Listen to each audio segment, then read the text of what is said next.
petits mochi! Je vous retrouve aujourd'hui pour la vidéo sur le Japon que je voulais absolument vous faire avant mon départ.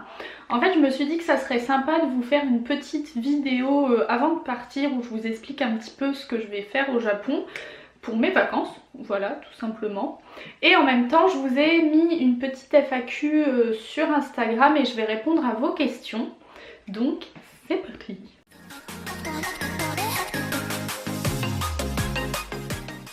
Alors vous le savez si vous me suivez sur les réseaux sociaux, surtout sur Instagram parce que j'arrête pas d'en parler, genre depuis au moins un mois ma vie ne tourne plus qu'autour de ça. Je pense Japon genre H24, je compte les heures et les minutes là, là on est à 2 semaines avant le départ et j'en peux plus. Mais vraiment j'en peux plus. Donc du coup si vous me suivez vous le saviez déjà, mais en fait je vais partir 3 semaines au Japon avec mon chéri pour les vacances. Donc du coup on va faire principalement Tokyo, mais on va aussi prendre une semaine de JR Pass pour pouvoir voyager un petit peu dans le reste du Japon. Donc du coup je vais vous faire des petits vlogs. Je pense que je vais essayer de vlogger vraiment tous les jours et vous faire une vidéo vlog de chaque journée. Seulement il y aura peut-être des journées où je serai un peu fatiguée ou autre, où je vloggerai pas, donc on verra bien comment ça se passe. N'hésitez pas à me dire dans les commentaires s'il y a des idées de vidéos que vous voudriez voir un petit peu. Mais surtout, je me posais une question, en fait j'ai également un blog, d'ailleurs le lien est dans la description si ça vous intéresse. Et sur ce blog je me disais qu'en dehors des vlogs je pourrais peut-être aussi vous faire des petits articles, soit un espèce de journal de bord pour que vous compreniez mieux ce que j'ai fait là-bas, soit quelque chose qui me semblait un peu plus sympa mais vous faire genre des... comment dire, par exemple on va certainement aller dans des cafés un peu kawaii, donc vous faire un petit récapitulatif de comment ça se passe, est-ce qu'on a réservé, combien coûtent à peu près les plats, etc. avec des jolies photos, ou alors même pour les temples ou pour certaines visites savoir un peu comment on a fait, comment ça s'est passé, est-ce que ça vaut vraiment le coup. Donc dites-moi si ça vous intéresse sur le blog, et si ça vous intéresse bah je ferai ça en rentrant. Bon maintenant je vais vous parler un peu des préparatifs pour le voyage. En fait ça fait un peu plus d'1 an qu'on économise. À la base on s'était dit on va économiser pendant 2 ans pour avoir le budget nécessaire, sauf qu'au final l'année dernière on est parti en Martinique, donc on a grillé la moitié de ce qu'on avait déjà économisé pour l'année d'avant. Donc au final c'est comme si on avait économisé quasiment que sur une année, et à 2 salaires ça a été faisable en faisant un petit peu attention, mais voilà. Donc du coup on a économisé sur une année pour le voyage et on a commencé à réserver l'avion au mois de novembre, quelque chose comme ça il me semble. Donc voilà, et après un peu plus tard on a commandé les JR Pass et la Suica qui est la carte pour pouvoir prendre le métro. Et après on a également commandé pour le Wi-Fi Pocket, ainsi que forcément le change pour les yens. On a réservé entre deux également tous nos hôtels pour être tranquille. On a fait en sorte de payer directement sur internet pour pas avoir à payer sur place et risquer des frais de banque. Comme ça on est tranquille. Et j'ai trop hâte de vous montrer l'un des hôtels. J'espère qu'il va être aussi sympa qu'il en a l'air, on verra bien. Donc voilà. Donc en fait on s'était vraiment décidé à l'avance un petit peu sur notre parcours qu'on voulait faire. Donc on a pris qu'une semaine de JR Pass, on aurait voulu en prendre plus, mais le problème c'est que le JR Pass, donc en fait c'est, vous savez, le billet qui permet de prendre le train. Donc on paye qu'un seul billet et on peut prendre le train un peu partout dans le Japon. Ça prend pas tout mais une grande partie. Et donc du coup ça coûte vraiment cher, je crois qu'on en a eu pour dans les 200 € par tête, quelque chose comme ça. Je sais plus exactement les tarifs. Dites-moi si ça vous intéresse que je vous fasse un article avec vraiment le détail des tarifs et de tout ce qu'on a dû réserver pour préparer notre voyage, parce que là comme ça en vidéo je suis pas assez préparée. Youtubeuse en carton, bonjour. Donc voilà.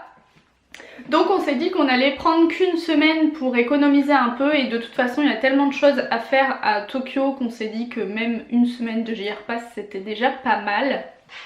Voilà, c'est à peu près tout pour l'organisation il me semble. C'était un peu fouillis mais en gros c'est ça. En fait il a fallu réserver quelques trucs à l'avance et après on verra sur place comment ça se passe.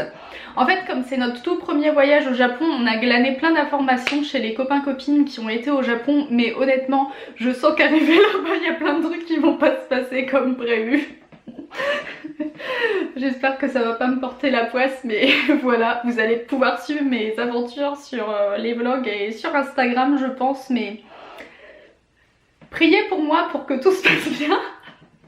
Donc ensuite je me suis dit que j'allais répondre un petit peu à vos questions que vous m'aviez posées sur Instagram. Je les ai enregistrées parce que du coup je fais la vidéo un peu après vous les avoir posées.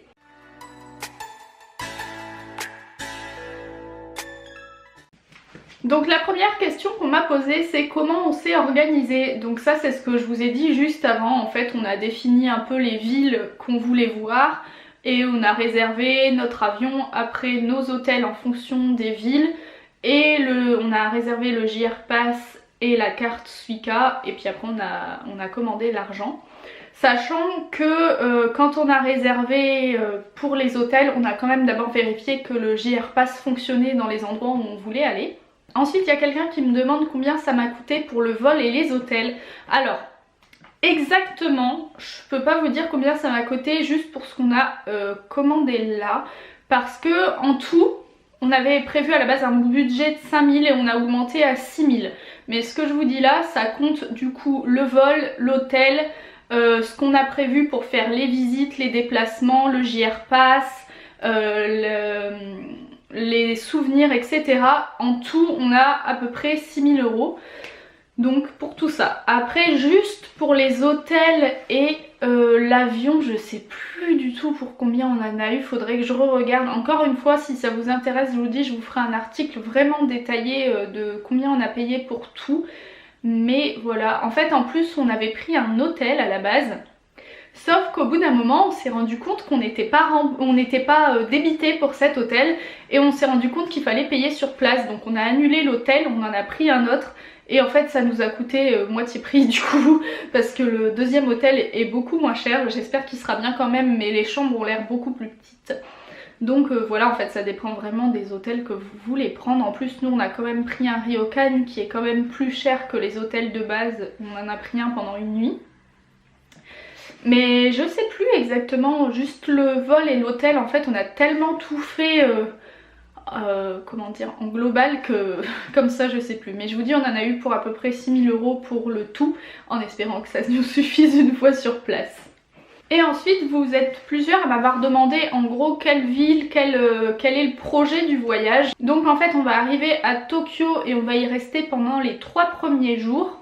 Ensuite on va à Nagano pour une journée et une nuit, à Kanazawa pour une journée et une nuit, et ensuite on va à Osaka et depuis Osaka on a prévu de faire Nara, Kyoto et Universal Studios. On reste donc 4 nuits à Osaka et après on repart à Tokyo et on y reste jusqu'à la fin du voyage, sachant qu'en tout on a 3 semaines donc voilà. Du coup on fait quand même pas mal de villes l'air de rien. Et je pense qu'on va vraiment être crevés parce qu'à chaque fois il y a quand même plusieurs heures de train entre chaque ville.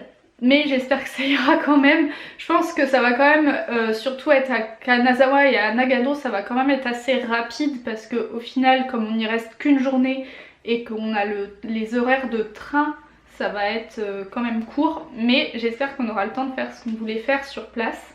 On m'a aussi demandé quel est l'endroit que j'avais le plus hâte de voir. C'est une question qui est très difficile parce que j'ai sélectionné un peu tous les endroits que je voulais voir. Il y a des trucs que je pourrais pas faire malheureusement, genre mon rêve absolu c'était de faire l'ascension du mont Fuji, sauf que c'est fermé à cette période donc je suis hyper triste. Mais il y a plein d'endroits que j'ai très envie et très hâte de faire. Mais je pense que l'un des endroits que j'ai hâte de faire le plus c'est à Kyoto. Vous savez là où il y a tous les torii, je me souviens plus comment ça s'appelle. Mais c'est un endroit où il y a vraiment plein de torii. Et on va faire une espèce de randonnée parce qu'on compte vraiment faire l'ensemble du truc pour aller jusqu'au temple. Et ça j'ai vraiment hâte de le faire. Et aussi si on y arrive j'ai hâte de faire à Nagano En fait on va devoir reprendre un bus et tout derrière, mais il y a un endroit avec des singes dans les sources thermales. Bon, il va plus neiger à cette période, mais ça a l'air vraiment trop cool. Après c'est difficile parce qu'il y a plein de trucs que j'ai hâte de faire, genre j'ai prévu de faire le Kawaii Monster Café. Ça c'est un truc dont je rêve depuis hyper longtemps, même si je sais qu'il y a beaucoup de personnes qui m'ont dit que ça valait pas forcément le coup, mais j'ai quand même trop hâte de le faire. Et après même Nala ça me tente énormément, enfin Universal Studios aussi j'ai hâte, en fait j'ai hâte de tout faire, j'ai juste hâte c'est de pouvoir partir d'ici et d'y aller, même de prendre l'avion pour le Japon j'ai hâte. C'est une catastrophe, je vous jure, j'en peux plus. Il y a Ellie qui me demande si je peux la prendre dans ma valise, mais je vais pas pouvoir parce que dans ma valise il va y avoir tous les souvenirs, alors si je t'emmène je pourrais pas te ramener après. Désolée. Après si tu veux rester là-bas... On m'a aussi demandé si j'avais appris la langue avant de partir. Alors, je vais dire oui et non, mais surtout non en fait. Parce que j'ai pris des cours de japonais il y a 1 an, pendant environ 2 ans. Seulement, je prenais des cours vraiment disparates, c'est-à-dire j'avais une prof particulière et je prenais des cours à peu près toutes les 2 semaines environ. Donc j'ai pas vraiment énormément progressé. Au niveau de l'alphabet, on avait appris que les hiragana, on n'a pas appris ni les katakana ni les kanji, donc du coup voilà. J'ai appris quelques phrases basiques, donc faut que je révise un peu d'ailleurs, mais sinon je sais me présenter, dire bonjour, merci, etc. J'avais aussi appris à dire ce que je voulais manger, mais je m'en souviens plus, donc il faudrait que je revoie ça. Enfin des petites choses comme ça, mais honnêtement ça fait 1 an que j'ai pas pu aller en cours. Et du coup, bah, j'ai beaucoup perdu. Et comme j'avais pas beaucoup avancé, je suis dans le caca. Voilà. Voilà. J'espère que ça va aller quand même parce que, voilà. Voilà, c'est tout pour les questions que vous m'avez posées. Donc j'espère que cette petite vidéo vous aura plu. Comme je vous ai dit, tenez-vous prêts parce que je vais vous faire pas mal de vlogs. En attendant, pendant que je suis pas là, si tout se passe bien, je vous ai préprogrammé des vidéos. Donc principalement les vlogs en Martinique et peut-être d'autres vidéos. Parce que je voudrais vraiment réussir à publier tous mes vlogs Martinique avant de partir pour être tranquille. Et surtout comme ça je pourrais démarrer les vlogs Japon quand je rentrerai. Donc normalement vous aurez des nouvelles de moi. N'hésitez pas à me suivre aussi sur Instagram si vous voulez voir un peu comment se passe mon périple. Je pense que je posterai pas mal de stories et de photos. Donc voilà, j'espère que ça va vous plaire. J'ai trop hâte. Je tiens plus en place, je vous le jure, c'est une catastrophe. J'ai beaucoup trop hâte. Bref. Là j'ai encore 2 semaines à attendre avant le voyage. C'est beaucoup trop long. Mais à l'heure à laquelle vous regardez cette vidéo, je serai normalement dans l'avion si j'ai tout fait comme je veux. Donc voilà, des bisous. À bientôt mes petits mochis.